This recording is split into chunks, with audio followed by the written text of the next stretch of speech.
Hello friends, चलिए आज जो नेक्स्ट टॉपिक है हमारा कॉम्बिनेशन, उसको हम लोग स्टार्ट करेंगे। सो परमिटेशन का हम लोगों ने मतलब देखा था, उसके अंदर अलग अलग टाइप के परमिटेशन भी देखे हम लोगों ने। अब कॉम्बिनेशन क्या है, तो परमिटेशन के अंदर हम लोग क्या करते थे, हमारे पास जो भी एलिमेंट दिए हैं उनका हम लोग कितना डिफरेंट अरेंजमेंट बना सकते हैं, ये हम लोगों ने सीखा था। अब हमें डिफरेंट कॉम्बिनेशंस पढ़ने हैं बेटा।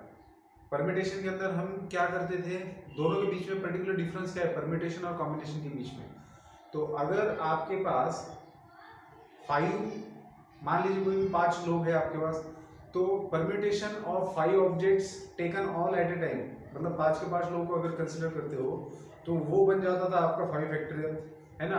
क्योंकि उसके अंदर क्या करते थे आप लोग, उन 5 लोगों को कितने डिफरेंट अरेंजमेंट्स में आप लोग रख सकते हो, ये हम लोग देखते थे, जिसको हम लोग परम्यूटेशन कहते थे। ठीक है। और एनपीआर का मतलब हम लोगों ने देखा था कि परम्यूटेशन या फिर arrangement of n objects taken r at a time, तो उसके लिए हम लोगों ने फॉर्मूला भी डिराइव किया था। फिर हम लोगों ने रिपीटेशन देखा, विदाउट रिपीटेशन देखा, सर्कुलर परम्यूटेशन देखा, ये सारी चीजें परम्यूटेशन के अंदर हमने पढ़ी थी। अब कॉम्बिनेशन, कॉम्बिनेशन में क्या डिफरेंस है, तो परम्यूटेशन में अरेंजमेंट्स आता था, कॉम्बिनेशन में सिलेक्शन आता है। सिलेक्शन का मतलब क्या है कि मान लीजिए आपके पास हम थोड़ी देर के लिए मानते हैं कि हमारे पास 5 स्टूडेंट्स हैं हमारे स्कूल के अंदर, जो भी डिवीजन है आपका, तो स्कूल या कॉलेज के अंदर हमारी क्लास में 5 स्टूडेंट है, उन 5 में से किसी 2 को आपको भेजना है किसी कंपटीशन के लिए। ठीक है। अब वो 2 का सिलेक्शन 5 स्टूडेंट्स में से हमें करना है, तो आप कितने डिफरेंट तरीके से कर सकते हो। तो थोड़ी देर के लिए अगर हम लोग उन 5 स्टूडेंट्स का नाम ABCD मान लेते हैं, ABCDE, ये 5 स्टूडेंट्स हैं जिनके नाम है ABCDE। अब इन 5 स्टूडेंट्स में से बेटा आपको कोई भी 2 स्टूडेंट्स सेलेक्ट करने हैं जिनको आपको कंपटीशन के लिए भेजना है। ठीक है। तो जैसे हम लोग क्या करते थे, परम्यूटेशन में हम लोग अरेंजमेंट की बात करते थे कि 5 में से किसी भी 2 का अरेंजमेंट, तो उसको हम लोग लिखते थे 5p2 इस तरीके से। और जनरलाइज वे से क्या लिखते थे, n लोगों में से r एट ए टाइम लेना है, तो arrangement of n object taken r at a time, है ना। तो यहाँ पर आप arrangement of 5 objects taken 2 at a time, ये उसका मतलब होता था। तो ये परम्यूटेशन की बात होती थी। तो जब हम परम्यूटेशन की बात करते थे तब अरेंजमेंट की बात होती थी। लेकिन अब हमारा ये कहना है कि सिलेक्शन ऑफ 2 ऑब्जेक्ट, हमें किसी भी 2 ऑब्जेक्ट को, 2 लड़कों को, 2 स्टूडेंट्स को इसमें से सेलेक्ट करना है जिनको आप कंपटीशन के लिए भेज रहे हो। तो कितने में से सेलेक्ट कर रहे हो, 5 में से सेलेक्ट कर रहे हो। तो जब इसको नोटेशन हम डिनोट करेंगे तो इसका नोटेशन क्या रहेगा, 5C2, C represents, C stands for combination. So इसका मतलब क्या होता है, combination of 5 objects taken 2 at a time. तो जब हमें जनरलाइजेशन करना है तो जनरलाइजेशन में हम लोग क्या लिखेंगे, NCR। तो इसका मतलब होता है all different combinations of combination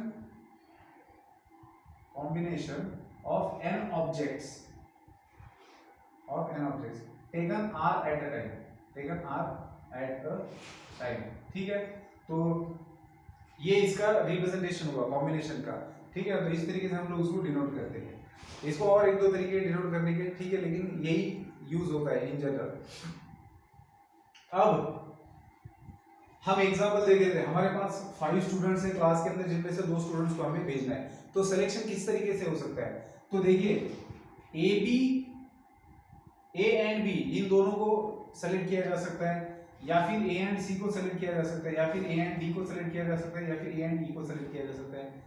फिर BC को सेलेक्ट किया जा सकता है, BD को सेलेक्ट किया जा सकता है, DE को सेलेक्ट किया जा सकता है, फिर CD को सेलेक्ट किया जा सकता है, CE को सेलेक्ट किया जा सकता है ना, और डी को सिलेक्ट किया जा सकता है। तो ये कितने हो गए टोटल कॉम्बिनेशन, 10 कॉम्बिनेशन हमें मिल रहे हैं। तो इसके अलावा आप एक भी डिफरेंट कॉम्बिनेशन नहीं बना सकते। जब अरेंजमेंट की बात होती थी तब AB and BA both are the 2 different things. जब आप AB और BA सिलेक्शन में बोलते हो तो आपने A को सेलेक्ट किया और B को सेलेक्ट किया है, 2 लड़कों को सेलेक्ट करना था तो इन दोनों को सेलेक्ट किया है। तो आप चाहे AB को सेलेक्ट किया है बोलो, या फिर B एंड A को सेलेक्ट किया बोलो, दोनों एक ही बात है। तो सिलेक्शन में ये दोनों चीजें डिफरेंट नहीं होती। इसलिए परम्यूटेशन कभी भी, जब हम परम्यूटेशन की बात करते हैं तो ज्यादा बनेंगे परम्यूटेशन, लेकिन कॉम्बिनेशन जब बनेंगे तो कम बनेंगे। क्योंकि परम्यूटेशन में क्या होता है, अगर जगह बदल गई तो डिफरेंट अरेंजमेंट आपको मिलेगा, और कॉम्बिनेशन में A B बोलो, A एंड B बोलो, या फिर B एंड A बोलो, दोनों सेम ही चीज होती है। तो कॉम्बिनेशंस अगर हम देखें तो रिलेटिवली कम आएंगे। जैसे अभी अगर मैं 5p2 अगर फाइंड आउट करता हूँ तो 5p2 मुझे ज्यादा मिलेंगे, 5C2 के कंपेरिजन में, क्योंकि 5P2 का मतलब क्या होता है, permutation of 5 objects taken 2 at a time. तो आप 5 ऑब्जेक्ट्स में से 2 ऑब्जेक्ट को ले रहे हो और उनका परमिटेशन देख रहे हो, ठीक है ना, मतलब उनका अरेंजमेंट। तो उसके अंदर ए बी और बी ए इन दोनों को अलग समझा जाएगा, क्योंकि ए बी इस अरेंजमेंट में ए पहली पोजीशन पर है, बी सेकंड पोजीशन पर है, और बी ए अरेंजमेंट में बी फर्स्ट पोजीशन पर है और सेकंड पोजीशन पर ए है। तो ये दोनों डिफरेंट थिंग्स हो गई जब परमिटेशन की बात की जाएगी। लेकिन जब मैं कॉम्बिनेशन की बात करता हूँ तब कॉम्बिनेशन में ये दोनों को एक ही माना जाएगा। तो कंपेरेटिवली अगर आप देखेंगे तो 5P2 आप कैलकुलेट करो तो आपको कितना मिलता है, 5 × 4 दैट इज 20, और 5C2 अगर आप कैलकुलेट करेंगे तो आपने कितने डिफरेंट कॉम्बिनेशन बन रहे हैं, 10 कॉम्बिनेशन बना लिए, ठीक है। तो इससे हमें क्या समझ में आता है कि कॉम्बिनेशन का मतलब क्या होता है कि जितने भी आपको ऑब्जेक्ट दिए हुए हैं तो उन ऑब्जेक्ट्स में से कुछ ऑब्जेक्ट्स का सिलेक्शन करना है या फिर सभी का। तो यहाँ पर तो हमने 5 ऑब्जेक्ट्स में से हमें 2 ऑब्जेक्ट सेलेक्ट करने थे, इसलिए 5C2 लिखा। तो इसको क्या बोला जाता है, कॉम्बिनेशन ऑफ 5 ऑब्जेक्ट्स। आप 5 ऑब्जेक्ट्स में से 2 ऑब्जेक्ट ले रहे हो, कितने डिफरेंट कॉम्बिनेशन बना सकते हो ये देख रहे हो। अब इसकी जगह पर 5C5 भी लिख सकते हो। तो 5C5 का मतलब क्या होगा, combination of all 5 different objects taken all at a time, सभी को एक साथ लेके आप कितना कॉम्बिनेशन बना सकते हो। अच्छा, मजेदार बात क्या है कि आपके पास 5 ही स्टूडेंट है और आपको 5 के 5 स्टूडेंट को भेजना है, तो कितने कॉम्बिनेशन बनेंगे, एक ही कॉम्बिनेशन बनेगा, क्योंकि आपके पास 5 स्टूडेंट है और 5 को ही भेजना है आपको, तो सभी को पकड़ के भेजना पड़ेगा। यही एक तरीका है आपके पास। कुछ और कॉम्बिनेशन बन सकता है क्या, नहीं बन सकता। तो जब 5C5 की बात होगी तो एक ही कॉम्बिनेशन आपके पास बनेगा, ठीक है। अच्छा, इसमें दूसरी एक और बात है, अगर आपके पास 5 स्टूडेंट है और आपको एक को भी नहीं भेजना, तो इसको करने के तरीके कितने, इसको भी करने का तरीका एक ही है आपके पास कि किसी को भी मत भेजो, एक भी कॉम्बिनेशन नहीं बनेगा, है ना। तो 5C0 का आंसर भी 1 ही आता है, ठीक है। बाद में मैं उसके ऊपर आऊंगा। तो सबसे शुरुआत मुझे जो बताना था कि कॉम्बिनेशन के बारे में, कि बेटा कॉम्बिनेशन क्या होता है, जितने भी ऑब्जेक्ट्स आपको दिए हैं उसमें से अगर आपको कुछ सेलेक्ट करने के लिए बोल सकते हैं या फिर सभी के सब, तो जितने भी सेलेक्ट करने के लिए बोला है तो उतने ग्रुप के आप कितने डिफरेंट कॉम्बिनेशन बना सकते हो, ये कॉम्बिनेशन का मतलब होता है, ठीक है। तो अब ये तो इसके अंदर तो लिमिटेड ऑब्जेक्ट्स थे, इसके अंदर तो 5 ही स्टूडेंट थे जिनमें से आपको 2 का कॉम्बिनेशन बनाना था, तो आप कितने डिफरेंट कॉम्बिनेशन बना सकते थे ये आपने मैन्युअली कैलकुलेट करके फाइंड आउट कर लिया। लेकिन अगर कंडीशंस बदल जाती है, नंबर ऑफ स्टूडेंट्स ज्यादा हो जाते हैं और भी कुछ कंडीशन लग जाती है, तो ऐसी सिचुएशन में आप इसको फाइंड आउट करने का जनरलाइज फार्मूला तो ढूंढना पड़ेगा। जैसे एनपीआर को फाइंड आउट करने का हम लोगों ने जनरलाइज फार्मूला क्या ढूंढा था, n factorial divided bye n minus r factorial, ठीक है। इसको हम लोगों ने फाइंड आउट करके जनरल फार्मूला ढूंढा था। अब अगर मुझे इसके लिए जनरल फार्मूला ढूंढना है तो मुझे क्या करना पड़ेगा, इसके बारे में सोचना है, क्योंकि हर बार तो मैं कॉम्बिनेशन बना के नहीं देख सकता, है ना। तो अगर यहाँ पर 5 की जगह अगर 50 बच्चे आ जाए, उसमें से अगर मुझे मान लीजिए कि उसमें से मुझे 10 का कॉम्बिनेशन करना है, 10 सेलेक्ट करना है, 50 बच्चों में से आपको एक क्रिकेट टीम बनाना है, 11 को सिलेक्शन करना है, तो कैसे करेंगे आप, कितने डिफरेंट कॉम्बिनेशन बनेंगे। तो ये अगर आप ढूंढते रहेंगे तो दिन खराब हो जाएगा पूरा। तो क्या इसके लिए कोई जनरल फॉर्मूला बनाया जा सकता है कि इस तरीके के एग्जांपल्स में आप कुछ भी, जैसे मान लीजिए कि आपको कुछ भी एग्जांपल इसके अंदर बनाया जा सकता है कॉम्बिनेशन के अंदर। जैसे मान लीजिए इस प्लेन है, प्लेन के अंदर मैं 10 पॉइंट्स ड्रॉ करता हूँ, कहीं पर भी प्लेन में मैंने 10 पॉइंट ड्रॉ किए, और मैं अब आपको पूछ रहा हूँ कि इस प्लेन के अंदर जो 10 पॉइंट दिख रहे हैं, तो आप कितने कॉर्ड्स ड्रॉ कर सकते हो या फिर कितने सेगमेंट्स ड्रॉ कर सकते हो। कॉर्ड बोलना सही नहीं रहेगा, सेगमेंट्स कितने ड्रॉ कर सकते हो। तो अब आपको पता है कि ठीक है, प्लेन के अंदर ये कितने पॉइंट्स ड्रॉ किए, मैंने काफी सारे किए हैं, तो इसमें से सिर्फ 10 ही रखता हूं मैं। अब इन 10 पॉइंट्स में से आप कितने अलग अलग सेगमेंट्स ड्रॉ कर सकते हो, ठीक है। 2 पॉइंट को ज्वाइन करने वाली सेगमेंट की बात कर रहा हूँ, इसलिए उसको कॉर्ड बोल रहा था मैं, ठीक है ना। तो मतलब आप 2 पॉइंट को ज्वाइन करके कितने डिफरेंट सेगमेंट बना सकते हो। तो अगर इन पॉइंट्स को मैं 10 पॉइंट्स को अलग अलग नाम देता हूँ, तो एक पॉइंट हर पॉइंट के साथ में जो ज्वाइन करके एक अलग सेगमेंट बनाएगा, समझ रहे बात को। तो ऐसे कितने डिफरेंट कॉम्बिनेशन बन सकते हैं। इन दोनों का एक कॉम्बिनेशन मिला कि आप एक सेगमेंट बनाएंगे, इन दोनों का। ऐसे काफी सारे एग्जांपल इसके अंदर कंसिडर किए जा सकते हैं कि जिसके अंदर कॉम्बिनेशन की बात आती है। जैसे शेक हैंड्स वाला एक एग्जांपल होता है कि किसी एक मीटिंग के अंदर कितने लोग हैं आपको पता नहीं है, लेकिन मीटिंग खत्म हो जाने के बाद हर एक आदमी दूसरे के साथ में शेक हैंड शेक करके निकल रहा है ना, तो हाथ मिला के निकल रहा है। अब आपको ढूंढना है कि उस मीटिंग के अंदर कितने आदमी जमा थे। अब ये एग्जांपल कॉम्बिनेशन का है ना। तो ये कैसे कॉम्बिनेशन का है ये हम एक्सरसाइज में देखेंगे, एक्सरसाइज के अंदर है, ये दोनों भी एग्जांपल्स है एक्सरसाइज के अंदर। तो मुझे इससे सिर्फ आप लोगों को ये बताना है कि कॉम्बिनेशन के एग्जाम्पल में ऐसे काफ़ी अलग अलग वैरायटीज के एग्जाम्पल आएंगे, तो अगर जनरल फार्मूला आपके पास नहीं है तो आप उसको कैसे सॉल्व कर पाएंगे, काफ़ी टाइम लगेगा। तो इसीलिए इस जब भी इसका इन्वेंशन हुआ होगा तो उन लोगों ने इसके ऊपर सोच के इसका जनरल फार्मूला तैयार किया। अब जनरल फार्मूला तैयार करने के लिए इन्होंने हेल्प लिया परम्यूटेशन का। कैसे, चलिए आइए देखते हैं। अभी हमारे पास एक पर्टिकुलर एग्जांपल है कि जिस एग्जांपल में हम लोगों ने 5C2 फाइंड आउट किया, और 5C2 मुझे क्या मिला है, मुझे मिला है 10। मतलब 5 डिफरेंट ऑब्जेक्ट्स में से मैं सिर्फ 2 ऑब्जेक्ट लेकर उसके कितने डिफरेंट कॉम्बिनेशन बन सकते हैं ये देख रहा था, तो मुझे 10 अलग अलग कॉम्बिनेशन मिले। ठीक है, अब मेरा टारगेट है कि मुझे एनसीआर का फॉर्मूला निकालना है। अब एनसीआर का मतलब कि आपके पास n डिफरेंट ऑब्जेक्ट्स है, उसमें से आप r ऑब्जेक्ट्स सेलेक्ट कर रहे हो, तो ऐसे कितने डिफरेंट कॉम्बिनेशंस बना सकते हो आप। ठीक है, ये आपका टारगेट है। तो अभी बेटा जैसे हम लोगों ने परम्यूटेशन के अंदर कुछ फॉर्मूलाज डिराइव किए थे रेपिटेशन के लिए वगैरह, तो उसी तरीके से हमें यहाँ पर सोचना है। कैसे सोचेंगे हम लोग, तो चलिए यहाँ पर हम लोग देखेंगे। अभी थोड़ी देर के लिए हम लोग ये मान के चलते हैं कि एनसीआर का मतलब क्या, combination of n objects taken r at a time. तो मुझे फाइंड आउट करना है एनसीआर के लिए फॉर्मूला, मतलब इन शॉर्ट मुझे ये फाइंड आउट करना है कि मैं कितने डिफरेंट कॉम्बिनेशन बना सकता हूं n ऑब्जेक्ट्स के, है ना, taken r at a time. At a time मुझे r ऑब्जेक्ट्स लेने हैं और मैं कितने कॉम्बिनेशन बना सकता हूं। तो थोड़ी देर के लिए मान लेते हैं कि let NCR be equals to कैपिटल N, क्योंकि उन्होंने ये लेटर यूज किया इसलिए मैं भी यही यूज कर रहा हूँ। तो थोड़ी देर के लिए मान लेते हैं कि हमारे पास n डिफरेंट कॉम्बिनेशन बन रहे हैं, n डिफरेंट। जैसे यहाँ पर 10 आया ना आंसर, 5C2 का आंसर क्या है, 10 आया, तो हम थोड़ी देर के लिए मानते हैं कि NCR का आंसर n आता है, कैपिटल N। मतलब इतने डिफरेंट कॉम्बिनेशन बन रहे हैं हमारे, हम n डिफरेंट ऑब्जेक्ट में से r ऑब्जेक्ट ले रहे हैं और उसके कितने डिफरेंट कॉम्बिनेशन बना रहे हैं। So let NCR is equal to n, तो हमारे n डिफरेंट कॉम्बिनेशन बन रहे हैं। अब आपको यहाँ पर एक चीज देखनी है बेटा कि आप इस NCR के आपके पास n डिफरेंट कॉम्बिनेशन है। अब ये जो n डिफरेंट कॉम्बिनेशन है, तो इसका मतलब क्या हो रहा है, इसके अंदर का जो एक कॉम्बिनेशन रहेगा, वन कॉम्बिनेशन, उसके अंदर कितने एलिमेंट्स रहेंगे बताइए। जो आपको n कॉम्बिनेशंस मिले हैं, तो इस n कॉम्बिनेशन में से अगर आप एक कॉम्बिनेशन लेते हो तो इसके अंदर कितने एलिमेंट्स है, इसके अंदर r ऑब्जेक्ट्स दिए हुए हैं।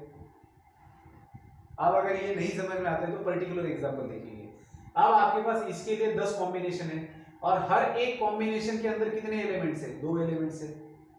देखे ना आपने A B B C, A B एक कॉम्बिनेशन, बी सी एक कॉम्बिनेशन, सी डी एक कॉम्बिनेशन था, डी ई एक कॉम्बिनेशन था, और हर कॉम्बिनेशन में कितने एलिमेंट थे, 2, क्योंकि 2 टेकन 2 एट अ टाइम। यहां पर वैसे ही NCR is equal to n दिया है, मतलब आपके पास n कॉम्बिनेशन है, ऐसा हम मान के चल रहे हैं। तो हर कॉम्बिनेशन के अंदर आपके पास कितने एलिमेंट्स है, आपके पास r एलिमेंट्स है। ठीक है, अब बात हमें ये करनी है कि एक कॉम्बिनेशन के अंदर जो r एलिमेंट्स है, अगर उन r एलिमेंट्स का मैं परम्यूटेशन निकालता हूं, मतलब अगर मैं उनके अरेंजमेंट की बात करता हूं, तो मैं कितने डिफरेंट परम्यूटेशन बना सकता हूं taken all at a time. तो r अरेंजमेंट्स के मैं कितने परम्यूटेशन बना सकता हूं, r फैक्टोरियल, ये तो हमें पता है। अगर मेरे पास n ऑब्जेक्ट है, n डिफरेंट ऑब्जेक्ट्स है, और मैं सभी को लेके अगर मैं परम्यूटेशन अरेंजमेंट बनाना चाहता हूं, तो वो कितने बन जाएंगे, npn, that is n factorial, इतने अरेंजमेंट बनेंगे। ठीक है ना। तो एक कॉम्बिनेशन के अंदर, वन कॉम्बिनेशन के अंदर r ऑब्जेक्ट्स है, तो इन r ऑब्जेक्ट्स को आप r ऑब्जेक्ट्स का कितना परम्यूटेशन बनाएंगे, r फैक्टोरियल इतना परम्यूटेशन बनेगा। तो मुझे बताइए अगर वन कॉम्बिनेशन के r फैक्टोरियल इतने परम्यूटेशन बन रहे हैं, तो n कॉम्बिनेशंस के कितने बनेंगे, that is n into r factorial. So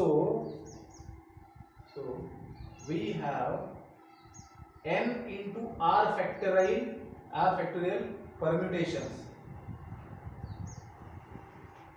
तो ये जो हमने कैलकुलेट किया है, ये बेसिकली क्या है, ये NPR है।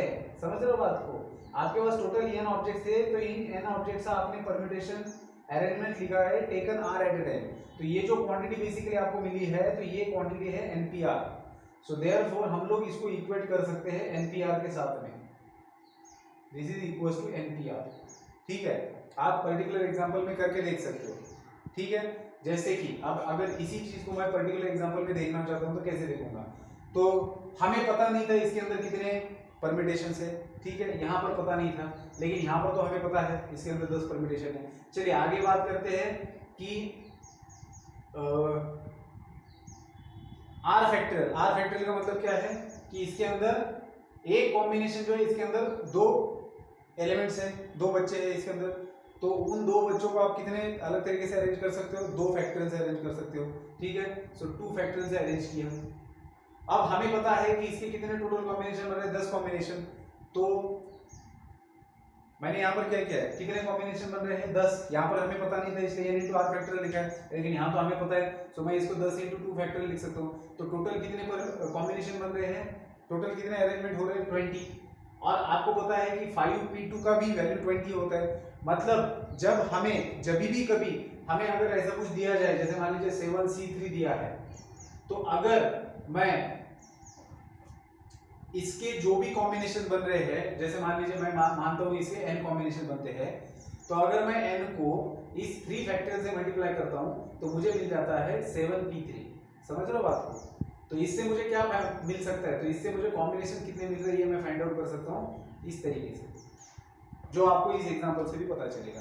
तो मेरा टारगेट क्या था बेटा, मेरा टारगेट था मुझे इस n का वैल्यू निकालना था कि NCR का वैल्यू क्या आएगा। तो ये n का वैल्यू मैं कैसे निकाल रहा हूं, अब n into r factorial is equal to NPR बन गया है, तो देयरफॉर मैं n का वैल्यू निकाल सकता हूं NPR divided by r factorial. लेकिन हमें NPR का मतलब पता है, इसका फार्मूला हम लोगों ने पहले से पढ़ रखा है, वो क्या होता है n factorial divided by n minus r factorial and divided by ये r फैक्टरियल। NPR का फार्मूला मैंने लिखा, तो इसका मतलब क्या हुआ, n factorial divided bye r factorial, ये दोनों मल्टीप्लाई हो जाएंगे, r factorial into n minus r factorial.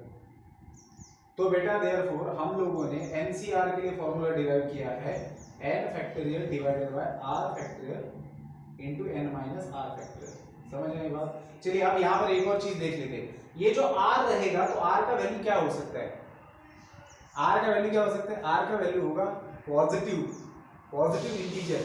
अब पॉजिटिव इंटीजर का मतलब क्या होता है, क्या ये r का वैल्यू 0 हो सकता है? तो अभी के लिए हम ये सोच के चलते हैं कि r का वैल्यू, देखो r का वैल्यू 0 भी हो सकता है और 1 भी हो सकता है, ठीक है। सो r इज पॉजिटिव इंटीजर। हम इस फॉर्मूले के अंदर r इज पॉजिटिव इंटीजर लिखेंगे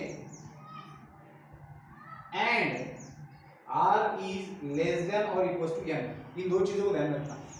मैंने यहाँ पर r इज पॉजिटिव इंटीजर लिखा है, 0 ना पॉजिटिव होता है ना नेगेटिव होता है, तो 0 के बारे में हम नोट के अंदर लिखेंगे कि अगर r 0 होगा तो क्या होगा।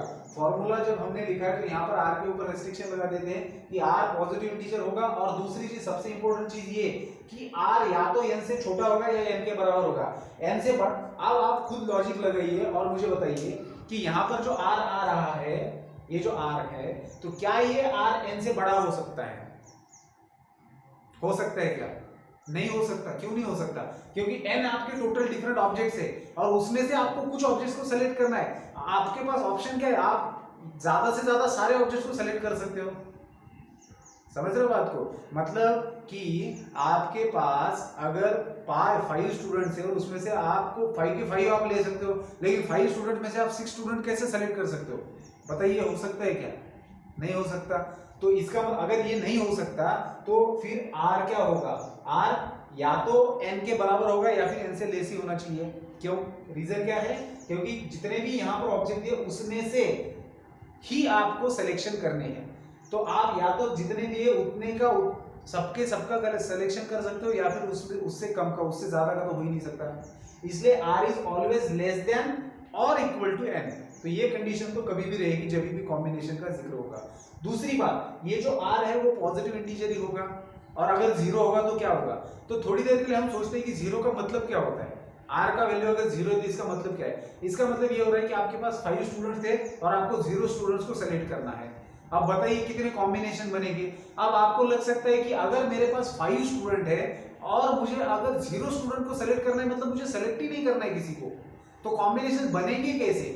आप मुझे बताइए कि 1 को सेलेक्ट करना है, 2 को करना है, 3 को करना है, तो जाके मैं कॉम्बिनेशन बनाऊं डिफरेंट। लेकिन अगर मुझे सिलेक्शन करना ही नहीं है, एक भी बच्चा अगर मुझे सेलेक्ट करना नहीं 5 में से, तो कितने डिफरेंट कॉम्बिनेशन बन रहे हैं? फिर भी उसका आंसर है कि वहां पर एक कॉम्बिनेशन बनता है। तो सवाल पैदा होता है कौन सा कॉम्बिनेशन? देखिए आपके पास 5 बच्चे हैं और 5 में से आपको एक भी सेलेक्ट नहीं करना है, तो एक भी सेलेक्ट ना करने का एक कॉम्बिनेशन बनाना। समझ रहे हो आप? मतलब आपके कॉम्बिनेशन के अंदर कुछ भी नहीं है, यही एक कॉम्बिनेशन है। ठीक है ना। और वैसे भी अगर आप r की जगह पर 0 डाल देते हो फॉर्मूले के अंदर तो आपको क्या मिलेगा, n factorial divided bye 0 factorial. अब 0 फैक्टोरियल का वैल्यू तो होता है 1 और n माइनस r यहां पर आएगा 0, तो n माइनस 0 का मतलब n फैक्टोरियल, तो n factorial and n factorial will get cancel और 0 फैक्टोरियल का वैल्यू आएगा 1। तो r का वैल्यू अगर 0 भी आता है तो मतलब यहां पर एक चीज ध्यान में रखनी है कि nc0 का वैल्यू आता है 1 और ncn का भी वैल्यू आता है 1। आप दोनों को समझने की कोशिश करते हैं। nc0 का मतलब क्या है, n ऑब्जेक्ट दिए हुए हैं उसमें से 0 ऑब्जेक्ट को लेके कितने डिफरेंट कॉम्बिनेशन बना सकते हो, तो कुछ भी नहीं बना सकते, मतलब एक, ठीक है। और ncn का मतलब क्या होता है, n ऑब्जेक्ट दिए हैं और n के n को सेलेक्ट करना है, तो कितने अलग तरीके से कर सकते हो, एक ही तरीका है भैया, सबको ले लो, बात खत्म, वही एक कॉम्बिनेशन बनेगा। जैसे 5 स्टूडेंट थे, 5 स्टूडेंट में से 5 के 5 स्टूडेंट्स को लेना है तो वही एक कॉम्बिनेशन बनेगा, that means you have only one combination, ठीक है।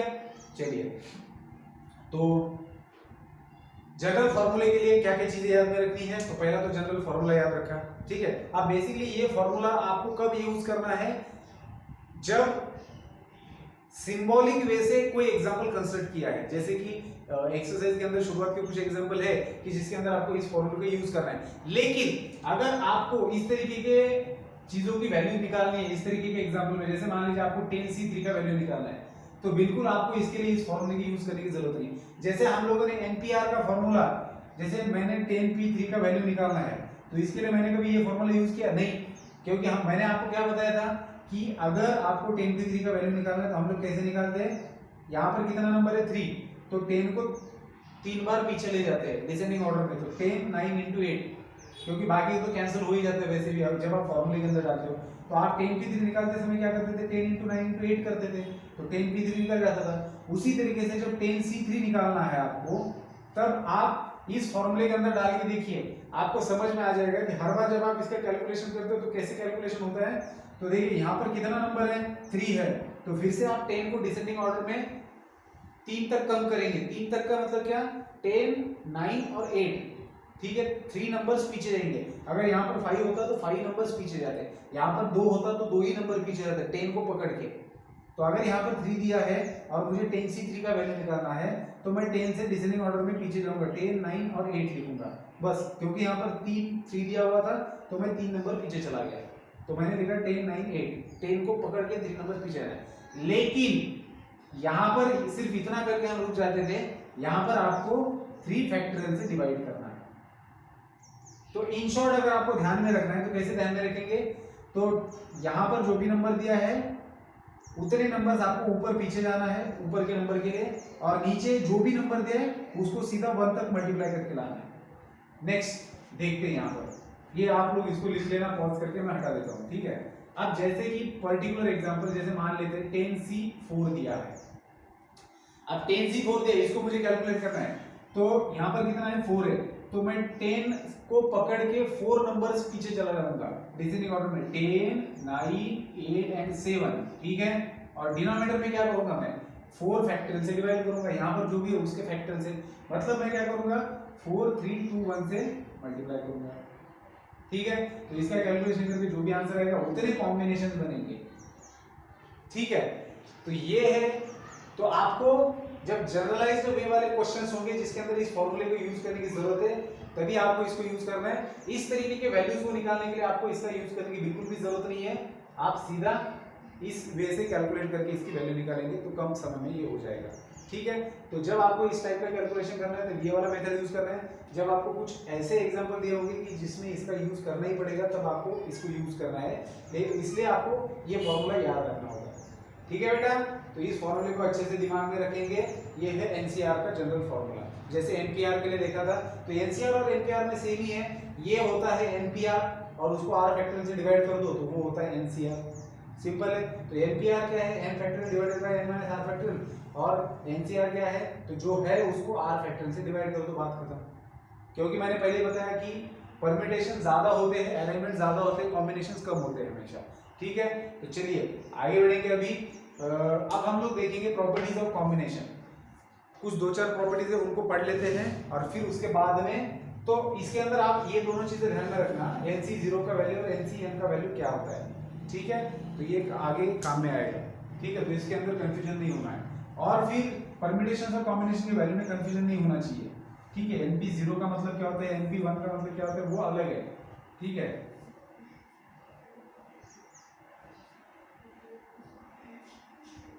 अब आगे बढ़ते हैं, 1 मिनट।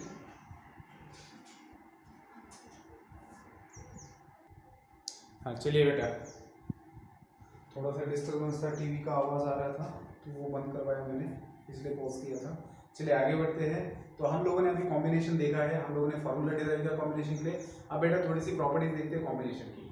अब सबसे पहली प्रॉपर्टी आती है हमारे सामने कि जैसे हम लोगों ने फर्स्ट प्रॉपर्टी या नोट में आप बोल सकते हो, जो भी बोलना है आपको, आप नोट करके लिखो या फिर प्रॉपर्टीज ऑफ कॉम्बिनेशन बोल के लिख सकते हो। इनका आपको यूज कैलकुलेशंस के दौरान हो सकता है। देखिए NCR का जब आप कैलकुलेशंस करते हो तो ये बराबर आता है किससे, NCN-R से। मतलब अगर आप NCR निकाल रहे हो तो उसके जगह आप NCN-R भी निकालते हो तो दोनों का वैल्यू सेम ही आएगा। इस प्रॉपर्टी को ध्यान में रखना है। अब इसका मतलब, इसको पहले तो प्रूव करेंगे हम लोग, ठीक है। तो कैसे प्रूव करना है इसको, देखिए NCR is equal to NCN-R। तो हो क्या रहा है यहाँ पर, R की जगह पर रिप्लेस किया जा रहा है N-R को। तो हम सीधा क्या करते हैं, NCR के लिए मेरे पास फॉर्मूला है ऑलरेडी जो अभी हम लोगों ने डिराइव किया था, तो उस फॉर्मूले में R के जगह पर N-R रखते हैं। अगर कुछ बदलाव नहीं हुआ तो ठीक है, हम लोग इन दोनों को सेम मान सकते हैं। तो बेटा मेरे पास NCR का फॉर्मूला क्या है, n factorial divided bye r factorial into n-r factorial, ठीक है। अब r की जगह पर मुझे क्या रखना है, n-r रखना है। तो मुझे फाइंड आउट करना है NCn-r, ये मेरा जनरल फॉर्मूला था। अब मुझे फाइंड आउट करना है NCn-r। तो अगर मुझे ये फॉर्मूला इसको मुझे फाइंड आउट करना है तो मैं क्या करूंगा, स्टैंडर्ड फॉर्मूला का यूज करूंगा। मतलब मैं r की जगह पर n-r को रखूंगा, यही हम करते हैं ना। तो n factorial as it is आएगा, r फैक्टोरियल जैसे यहाँ पर r होता था तो r फैक्टोरियल आता था, अब यहाँ पर n-r है तो n-r फैक्टोरियल आएगा, ठीक है। और यहाँ पर क्या होगा, n में से यहाँ के नंबर को सब्ट्रैक्ट कर दे तो n में से, यहाँ पर भी n है तो इस n में से इस वाले नंबर को सब्ट्रैक्ट करेंगे। सो माइनस, क्योंकि यहाँ पर दो टर्म्स है तो n-r लिखना पड़ेगा, ठीक है। और यहाँ पर आएगा फैक्टोरियल। अब इसको कैलकुलेट करते हैं। सो n factorial divided bye n-r factorial, और ब्रैकेट के अंदर ये n माइनस n और minus minus plus r factorial. तो बेटा n कैंसिल हो गया तो बचा क्या, n factorial divided bye n minus r factorial into r factorial, ठीक है। तो ये वैल्यू मिला आपको NCn-r का। अब अगर आप देखेंगे, कोई जरूरत नहीं इसको ऐसे डब्बे डब्बे में डालने की, अगर आप देखेंगे तो ये इक्वेशन और ये इक्वेशन, इन दो इक्वेशन का राइट हैंड साइड आपको सेम दिख रहा है। तो अगर राइट हैंड साइड सेम है तो इसका मतलब है कि उसका लेफ्ट हैंड साइड भी सेम होना चाहिए। सो देयरफॉर आप लोग बोल सकते हो from equation 1 and 2 we have NCR is equal to NCn-r, ठीक है। अब थोड़ा सा हम लोग इस प्रॉपर्टी की तरफ पर्टिकुलर एग्जांपल लेके देखते हैं कि क्या मतलब हो रहा है। थोड़ी देर के लिए मैं कंसीडर करता हूं 10C3। तो 10C3 का मतलब NCR, तो इसका वैल्यू, और उनका कहना है कि NCn-r, NCn-r मतलब 10C 10-r दैट इज 3। ये और ये सेम आता है, ऐसे उनका कहना है। तो बेसिकली ये है क्या, 10C7 है। तो आप समझ रहे हो 10C3 और 10C7 सेम कैसे आ सकते हैं, कैलकुलेट करके देखो। तो 10 फैक्टोरियल, या फिर हमें पता है इसको कैसे कैलकुलेट करना है, 10 9 8 और नीचे आएगा 3 into 2, ठीक है। 3 into 2 into 1 तो 3 into 2 ही लिखेंगे, ठीक है। तो इसको कैलकुलेट करेंगे तो 2 5s and 3 3s, तो आपको मिल रहा है 5 3 and 8, ठीक है। अब इसको अगर मुझे लिखना है तो यहाँ पर नंबर 7 है, तो 10 को मुझे 7 नंबर तक पीछे ले जाना है। 7 नंबर तक मतलब समझते हो ना, 7 नंबर तक मतलब 10 को पकड़ के 7 नंबर्स आएंगे उसके अंदर, इतना पीछे ले जाना है। 7 मतलब 7 आने तक नहीं, 7 नंबर्स, जैसे मान लीजिए 10 9 8 कितने हुए, 3, और एक बार पीछे जाओ 4, और एक बार पीछे जाओ 5 6 और ये 7।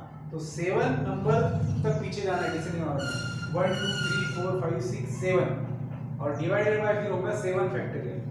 तो 7 फैक्टोरियल मतलब क्या, 7 6 5 4 3 2, ठीक है। सो 7 7 कैंसिल, 6 6 कैंसिल, 5 5 कैंसिल, 4 4 कैंसिल, और 3 2 जा, इसके साथ में 3 3 जा 9 हो जाएगा, 2 4 जा 8 हो जाएगा। तो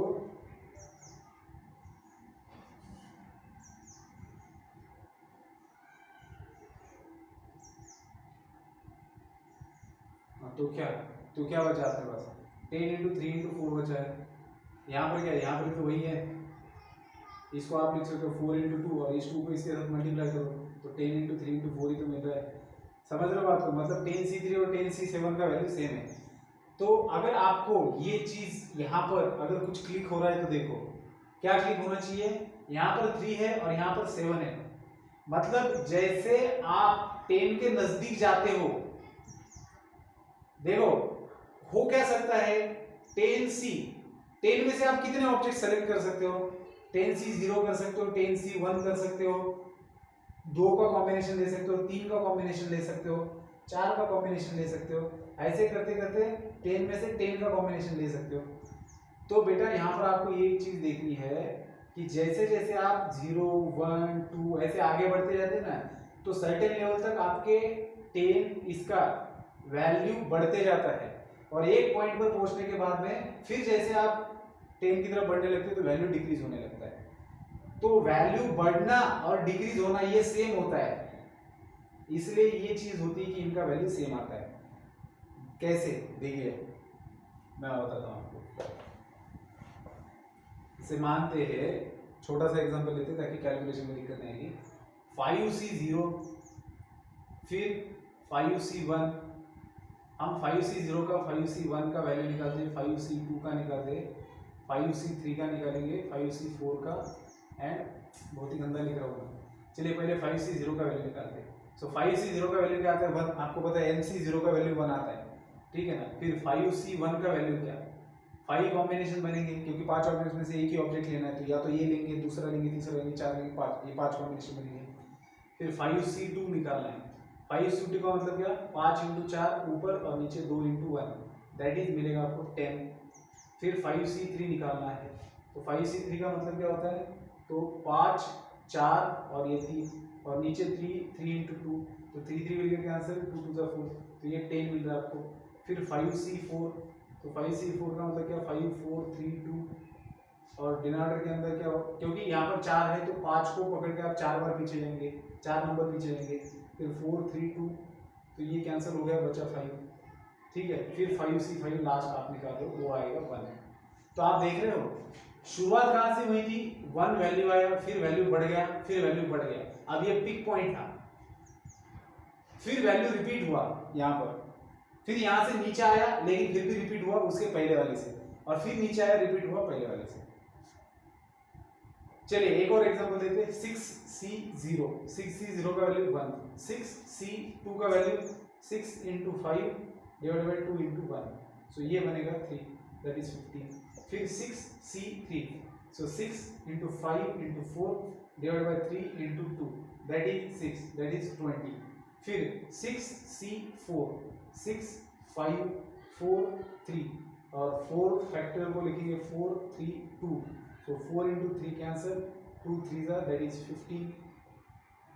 फिर निकालेंगे 6C5 को, so 6 into 5 into 4 into 3 into 2, 1 2 3 4 5, 5 बार पीछे चले गए क्योंकि यहाँ पर 5 था, और नीचे 5 फैक्टर, so 5 4 3 2 1, so कैंसिल हो जाएगा, बचेगा सिर्फ 6।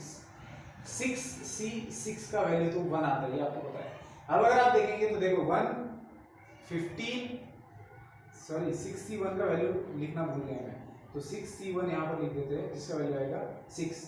सो 1 6 15 20, फिर वैल्यू डिक्रीज होने लगेगा 15 6 1। तो अगर ऊपर वाले यहाँ पर इसको लिखता हूँ 6C1 = 6। सो इस वाले एग्जांपल में अगर आप देखेंगे बेटा तो वैल्यू कैसे आ रहे थे? 1 5 10 10 5 1, और इसके अंदर अगर आप वैल्यू देखेंगे तो 1 6 15 20, फिर 15 6 1। तो आप देख रहे हो जब यहां का नंबर इवन होता है, जब यहां का नंबर इवन होता है तब आपको एक ही एक्सट्रीम वैल्यू मिलता है, उसका कॉम्बिनेशन का एक ही एक्सट्रीम वैल्यू मिलता है। एक ही केस में।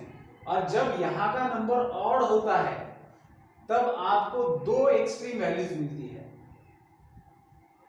दो एक्सट्रीम वैल्यूज मिलती है। तो जब कॉम्बिनेशन की बात की जाएगी तब 6C0 का वैल्यू शुरुआत वाला और 6C6 का वैल्यू सेम है, फिर 6C1 का वैल्यू सेम है और 6C ये कितना है 1 2 3 4 5 6, ये क्या हो गया 6C5 का वैल्यू सेम है, ठीक है ना। फिर यहाँ पर 6C2 का वैल्यू सेम है, यहाँ पर 6C4 का वैल्यू सेम है और ये है 6C3 का वैल्यू। तो कॉम्बिनेशन की वैल्यू ऐसे आती है, मतलब 0 से लेकर तो आगे जाएंगे जो भी यहाँ पर n दिया है उसकी तरफ, तो वैल्यू इंक्रीज हो जाएगी और एक सर्टेन पॉइंट पर जाके डिक्रीज हो जाएगी। तो क्वेश्चन ये अराइज होता है, देखो ये प्रॉपर्टी यहीं पर खत्म हुई है, मैं आगे की प्रॉपर्टी पर जा रहा हूँ। क्वेश्चन ये अराइज होता है कि एनसीआर का फिर मैक्सिमम वैल्यू निकालने का कोई फॉर्मूला बन सकता है क्या? क्योंकि देखिए एनसीआर का मैक्सिमम वैल्यू होता है, जैसे यहाँ पर 5 अगर मैं इस एग्जांपल को जनरलाइज करूं तो 5CR अगर मैं इसको बोलूं तो 5C, क्योंकि R है तो R क्या लेगा वैल्यू 5 या 5 से लेस वैल्यू लेगा, और 5 से लेस मतलब 0 तक ही हो सकते हैं, 0 1 2 3 4 5, तो सारे केसेस मैंने लिखे। तो 5CR का मैक्सिमम वैल्यू क्या होगा, तो 10 आ रहा है, तो कैसे निकाल सकते हैं, मतलब कौन से पोजीशन पर उसका वैल्यू मैक्सिमम आता है। और सिमिलरली यहाँ पर 6CR अगर मैं जनरलाइजेशन करूं तो 6CR का मैक्सिमम वैल्यू कौन सा है 20 है, और वो कौन से पोजीशन में आया है, ये कैसे समझ में आएगा। तो चलिए सेकंड प्रॉपर्टी की तरफ मुड़ते हैं हमारे। इस प्रॉपर्टी को अच्छे से लिख लेना और ध्यान में रखना आपको, ठीक है। सेकंड प्रॉपर्टी है maximum value of NCR, maximum value of NCR. तो क्या एनसीआर का मैक्सिमम वैल्यू निकाला जा सकता है, ठीक है। देखिए अब यहां पर दो केसेस बनते हैं, व्हेन n इज इवन, जब n इवन नंबर रहेगा तब मैक्सिमम वैल्यू कौन सा रहेगा उसका, ठीक है, ये हम देखेंगे। तो देखिए यहां पर n इवन था तो मैक्सिमम वैल्यू क्या आया था, ये वाला आया था, ठीक है। तो n कितना है यहां पर,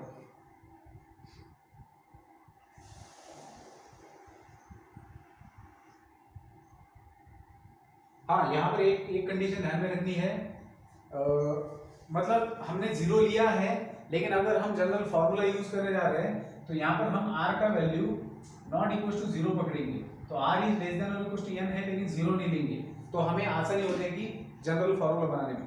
जैसे मान लीजिए अगर मैं बोलता हूँ कि व्हेन n इज इवन, तो आपको when n is even then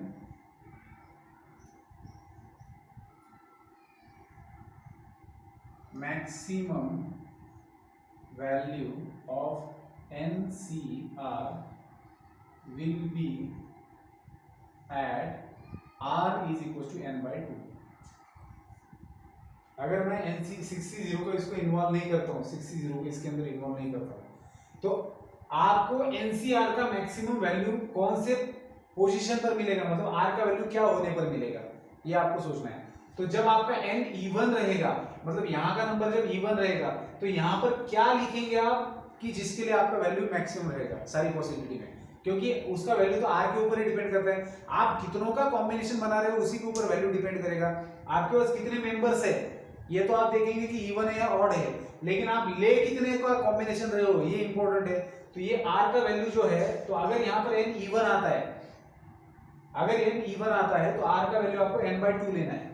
जैसे मान लीजिए कि यहाँ पर n इवन आया था तो n क्या है 6 है, तो r का वैल्यू आप अगर n by 2 मतलब 6 by 2 दैट इज 3 लेते हो, मतलब आप nc3 यहाँ पर 6c3 निकालते हो तो उसका वैल्यू आपको मैक्सिमम मिलेगा, देख रहे हो मैक्सिमम वैल्यू। और अगर सेकंड केस में व्हेन n इज ऑड, अगर आपका n ऑड रहता है, n is odd, then maximum value of NCR will be at R is equals to n minus 1 by 2 और R is equals to n plus 1 by 2। यहां से भी 0 को हटा देते हैं, ठीक है, तो आपके पास क्या है, इसको हटा दिया हमने, अब यहाँ पर आपका n क्या था, 5 था, ऑड नंबर था, तो आपको मैक्सिमम वैल्यू कहाँ पर मिला है, तो आपको 5 माइनस 1/2 करना है। 5 माइनस 1 का मतलब क्या, 4/2, दैट इज सेकंड पोजीशन पर जब r का वैल्यू 2 रहेगा। देखो यहाँ पर ये मैक्सिमम वैल्यू है, तो ये क्या है, व्हेन nc 2 आप निकाल रहे हो। और सेकंड चीज क्या,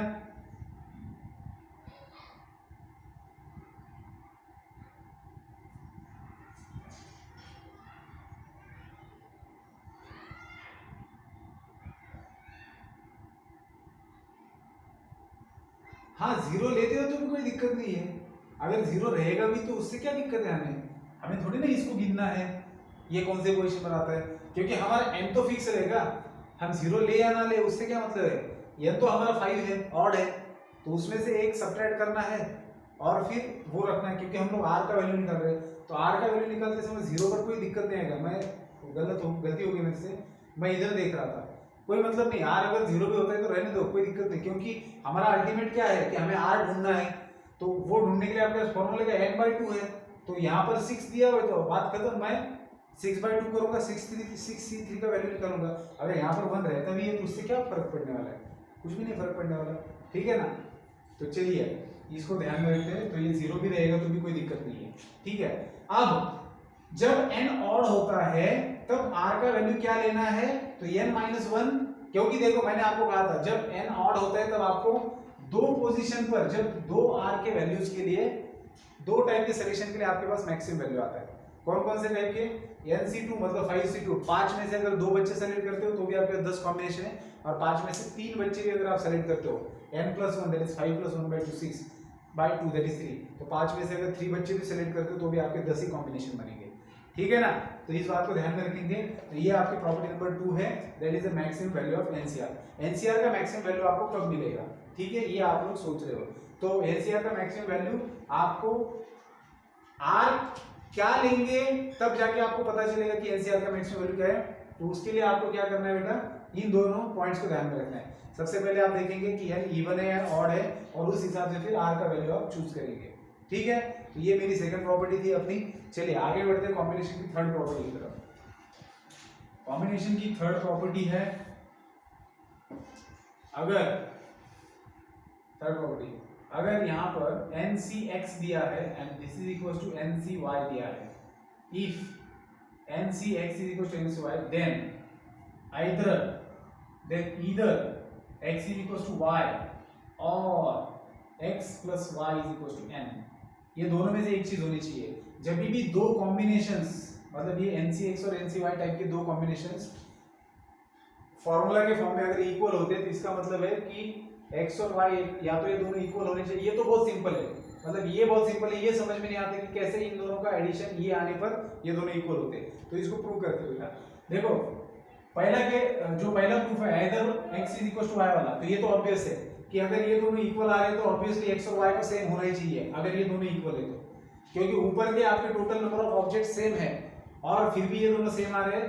तो दो चीजें होती है, हमें अब हमें इस प्रॉपर्टी की वजह से पता है कि जरूरी नहीं है कि ये सिलेक्शन सेम ही हो, क्योंकि हमने देखा था कि यहाँ पर 5 बंदे थे जिसमें से 2 को भी आप सेलेक्ट करते हो तो भी आपके 10 कॉम्बिनेशन बन रहे, और 3 को भी करते हो तो भी आपके 10 कॉम्बिनेशन बन रहे।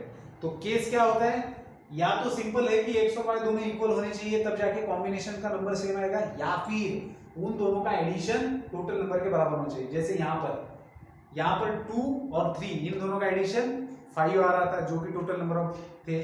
तो ये पर्टिकुलर एग्जांपल से भी समझ में आ गया, लेकिन चलिए फिर भी हम लोग इसको सॉल्व करते हैं। तो अभी हमने पहली प्रॉपर्टी देखी थी, बाय फर्स्ट प्रॉपर्टी, पहली प्रॉपर्टी हम लोगों ने क्या देखी थी, by first property we have, क्या है हमारे पास, NCR is equal to NCN minus R है।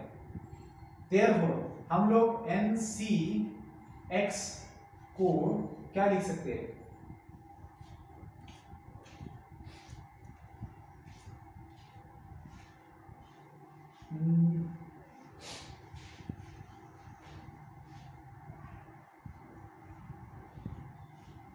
अच्छा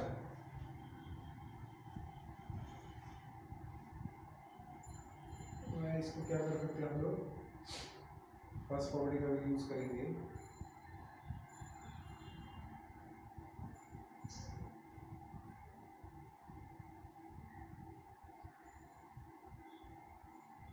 हाँ चलो ठीक है, तो N C X is equal to N C Y है, लेकिन मैं एन सी वाई की जगह पर क्या लिख सकता हूँ, N C Y is equal to N C N minus Y लिख सकता हूँ। जैसे एन सी आर को मैंने N C N minus Y लिखा है, तो एन सी एक्स और एन सी वाई दोनों इक्वल है, तो मैं इन दोनों को इक्वेट कर देता हूँ, इसकी जगह पर मैं इसको लेता हूँ। तो एन सी एक्स और N C N minus Y अगर इक्वल है तो इसका मतलब क्या होता है, X is equal to N minus Y होना चाहिए, दैट इज वाई को इधर ले आते हैं तो X plus Y equal to N होना चाहिए। सो इस तरीके से आपको प्रॉपर्टी ये ध्यान में रखनी है कि जब भी दोनों कॉम्बिनेशंस इक्वल हो तब ऐसे सिचुएशन में जो नंबर ऑफ सिलेक्शंस है कि दिए हुए ऑब्जेक्ट में आप कितने ऑब्जेक्ट ले रहे हो, या तो वो दोनों इक्वल होने चाहिए या फिर इन दोनों का addition total number of object से बराबर होना चाहिए। ठीक है, सो ये है हमारी थर्ड प्रॉपर्टी। फर्स्ट प्रॉपर्टी हम लोगों ने देखी थी ये, सेकंड प्रॉपर्टी हम लोगों ने देखी मैक्सिमम वैल्यू ऑफ एनसीआर, ये थर्ड प्रॉपर्टी है। चलिए आगे बढ़ते हैं, fourth important one property calculation में बहुत ज्यादा इंपॉर्टेंट है फोर्थ प्रॉपर्टी। ठीक है, सो फोर्थ प्रॉपर्टी की तरफ जाते हैं हम लोग। फोर्थ प्रॉपर्टी है हमारी N C R plus N C R minus one अगर है तो इसको हम लोग लिख सकते हैं N plus one C R. ठीक है, फॉर एग्जाम्पल अगर आपको 6c3 है प्लस 6c2 को निकालना है, तो आप इसकी जगह पर आप देख रहे हो यहाँ पर r और r से एक कम नंबर यहाँ पर है और ये दोनों सेम है, तो ऐसी सिचुएशन में आपको क्या करना है, ऊपर एक ऐड करना है, n प्लस 1 कर देते तो 7c, और नीचे क्या करना है, r का जो वैल्यू है वही यहाँ पर लेना है, तो यहाँ पर आप लेंगे 3।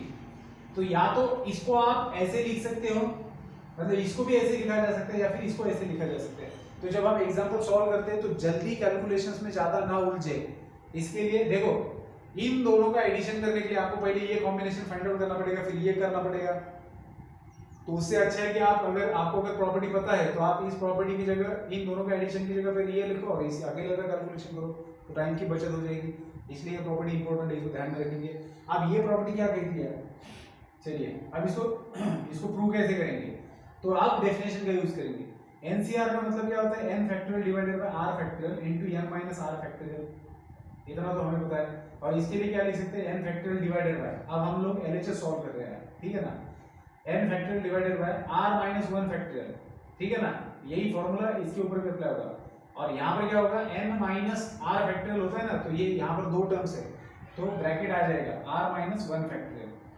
समझ में आई ना बात, क्या किया मैंने, इसके लिए डेफिनेशन यूज किया कॉम्बिनेशन का। अब कैलकुलेशन को आगे बढ़ाते हैं, यहाँ पर n फैक्टोरियल है, यहाँ पर r फैक्टोरियल है, ठीक है, यहाँ पर n माइनस r फैक्टोरियल है प्लस ये n फैक्टोरियल डिवाइडेड बाय, हमें कॉमन निकालना आना चाहिए। तो देखिए डिनोमिनेटर में से r फैक्टोरियल यहाँ पर है और यहाँ पर r माइनस 1 फैक्टोरियल है, ठीक है, तो r फैक्टोरियल r बड़ा है तो आप r फैक्टोरियल को क्या लिख सकते हो, r फैक्टोरियल को आप लिख सकते हो r into r minus 1 factorial, याद आता है ना फैक्टोरियल, इसीलिए हम लोगों ने पहले फैक्टोरियल की एक्सरसाइज की थी, ठीक है। और यहाँ पर n माइनस आर फैक्टोरियल, अब यहाँ पर इसको कैलकुलेट करते हैं, r माइनस 1 फैक्टोरियल ब्रैकेट के अंदर n, ये ब्रैकेट खोल देते हैं माइनस r, ये प्लस 1 और ये फैक्टोरियल, ठीक है। अब अगर आप देखेंगे इन दोनों के अंदर कौन बड़ा है, n माइनस आर सेम, और उसके अंदर यहाँ पर 1 ऐड किया है तो ये बड़ा नंबर हो गया, तो इसको आप लिख सकते हो क्योंकि आपको कॉमन निकालना है, तो n factorial divided bye r into r minus 1 factorial n minus r factorial plus n factorial divided bye r minus 1 factorial, और इसको आप लिख सकते हो n माइनस r प्लस 1, और नेक्स्ट 1 को हटा दो तो n माइनस r फैक्टोरियल, याद आ रहा है फैक्टोरियल नोटेशन। अब देखना कॉमन क्या क्या बन रहा है, न्यूमरेटर में ये दोनों कॉमन है, डिनोमिनेटर में आपके पास r minus 1 factorial r minus 1 factorial और ये n minus r n minus r, तो इन सबको कॉमन लिया जाए तो n फैक्टोरियल को कॉमन लिया divided by r minus 1 factorial निकला और n माइनस r फैक्टोरियल निकला है, ठीक है, which is equals to this is equals to bracket के अंदर पहले टर्म के अंदर क्या बचेगा, सिर्फ 1 बाय r, इक्वल टू क्यों लिखा है मैंने, कॉमन निकाल रहा हूँ मैं, तो ब्रैकेट के अंदर बचेगा 1 बाय r प्लस यहाँ पर क्या बच रहा है 1 by n minus r plus 1, ठीक है। अब ऐसी सिचुएशन में क्या कर सकते हैं, सिर्फ क्रॉस मल्टीप्लिकेशन करने का पर्याय है हमारे पास, इसको तो एज इट इज रखना है और क्रॉस मल्टीप्लिकेशन करेंगे तो n minus r plus 1 plus इसको r और divided by r into n minus r plus 1, ठीक है। सो r विल गेट कैंसिल, ऊपर बचेगा n प्लस 1, ठीक है। मैं इधर का हटा देता हूँ क्योंकि इसका कुछ काम नहीं है। कैलकुलेशंस को आगे बढ़ाएंगे और जो प्रूव करना है वहां तक पहुंचेंगे। अब क्या दिया है, ब्रैकेट के बाहर क्या था हमारे पास, ब्रैकेट के बाहर था n factorial divided bye r minus 1 factorial into n minus r factorial, ठीक है, इंटू ब्रैकेट के अंदर क्या मिला मुझे, इंटू ब्रैकेट खोल देता हूँ अभी, n प्लस 1 न्यूमरेटर में मिला है और डिनोमिनेटर के अंदर r into n minus r plus 1, ठीक है, तो ऊपर का ऊपर मल्टीप्लिकेशन करेंगे तो n plus 1 into n factorial और डिवाइडेड बाय नीचे अगर देखेंगे तो r माइनस 1 फैक्टोरियल, r इसको आप देखो, इसको और इसको साथ में देखो, क्यों आपको समझ में आएगा, r into R minus 1 factorial, क्योंकि ये नंबर इससे बड़ा और ये इसके बाद का नंबर है उसका फैक्टोरियल, तो इसको आप कन्वर्ट कर सकते हो r फैक्टोरियल में। सिमिलरली यहाँ पर इसको कन्वर्ट करेंगे n प्लस 1 फैक्टोरियल में, और यहाँ पर अगर आप देखेंगे तो इन दोनों में बड़ा कौन है, इन दोनों में ये बड़ा है, तो इसको पहले लिखो n माइनस आर प्लस 1 और n माइनस आर फैक्टर को बाद में लिखो। तो अब इन सबको मिला के आप न्यूमरेटर को लिख सकते हो n प्लस 1 फैक्टोरियल, डिनोमिनेटर में ये